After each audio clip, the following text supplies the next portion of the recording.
The address was 5 minutes away from me, down a dirt road in a place you would never expect Lamborghinis to be.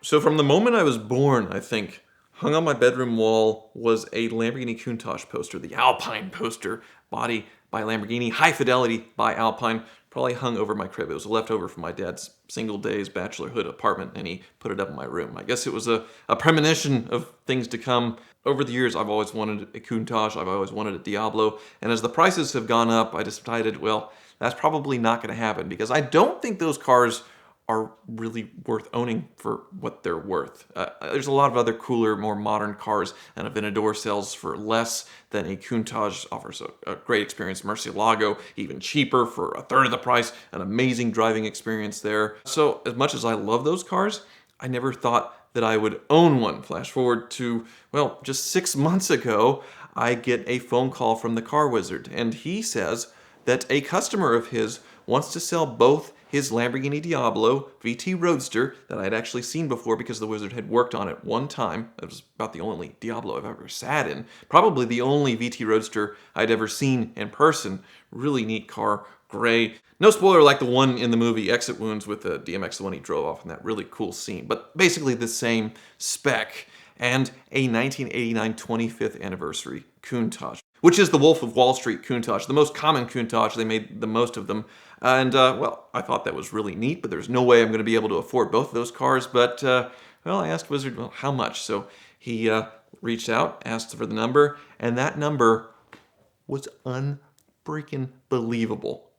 Totally unbelievable, where it immediately felt like a scam. But it wasn't. So I reached out to the seller. Actually, I wasn't dealing with the seller directly because he's a very busy neurosurgeon.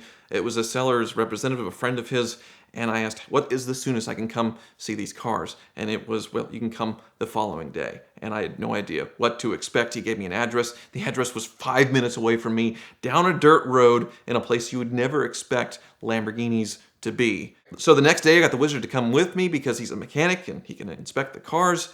We drive down this dirt road, go through these gates, and there's this mansion I had no idea existed in the woods, down a dirt road, in this totally undeveloped area. And he lets us inside, gives us a brief tour of the house.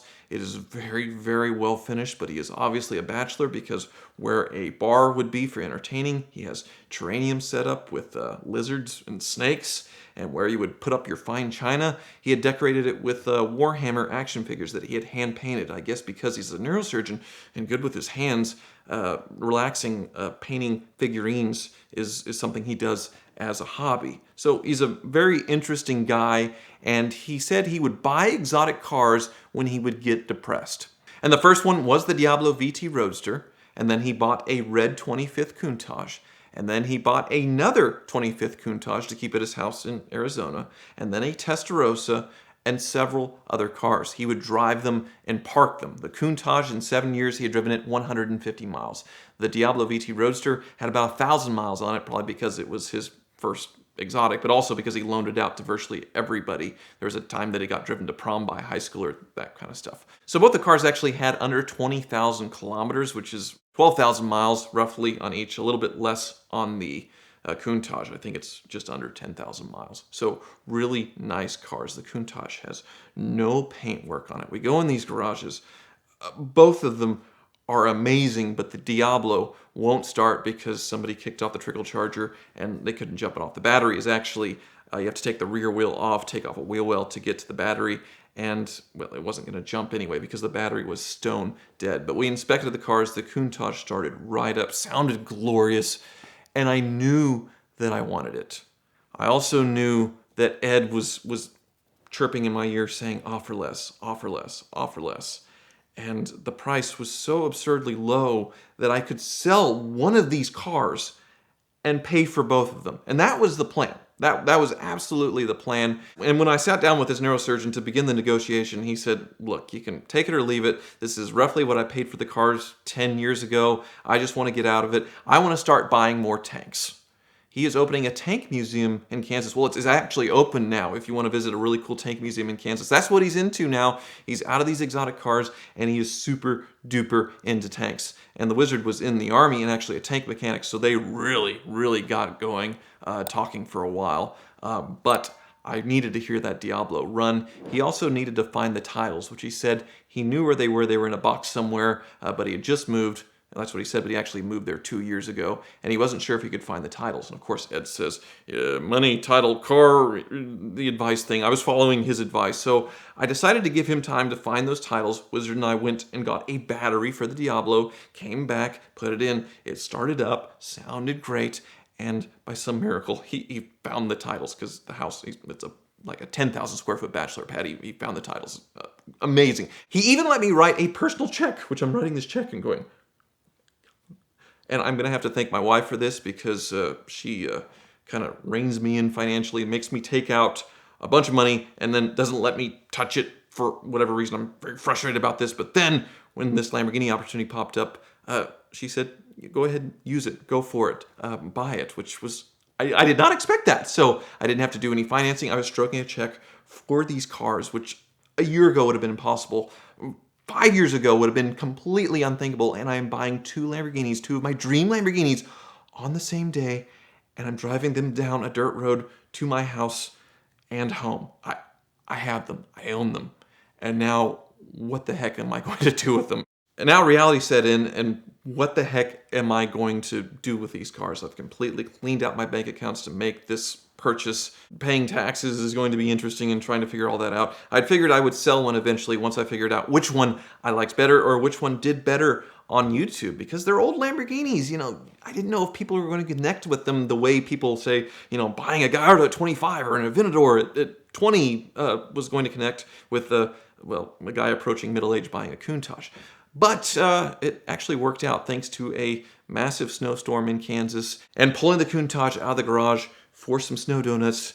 And, that did very, very well. A Countach moving around a bunch of white powder, it did seem very much in its element. And, that got me millions of views across different platforms. So the Countach did really well. The Diablo also did really well. So I was kind of in a conundrum there, but also the Diablo broke quite badly. The steering rack exploded, was leaving fluid everywhere, so I couldn't really sell it in that state, so I needed to send it up to the Wizards to fix. And that steering rack rebuild process was terrible. It took almost 4 months, first of all, to get it back. And we got it back, and the Wizard put it in, and it immediately leaked, and it was missing parts.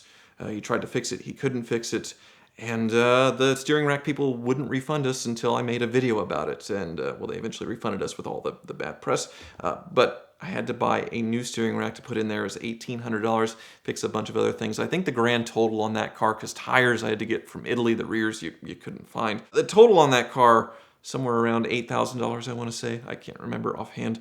Not bad for a Lamborghini that's barely been driven and had rock-hard original tires and was thrashed by high schoolers at one point. So not bad, but once I got it back, I needed to make a decision. At first, it was going to be the Diablo, because I hadn't been able to drive it. I really didn't know what it was like. And once I'd driven it, I knew I wanted to keep it.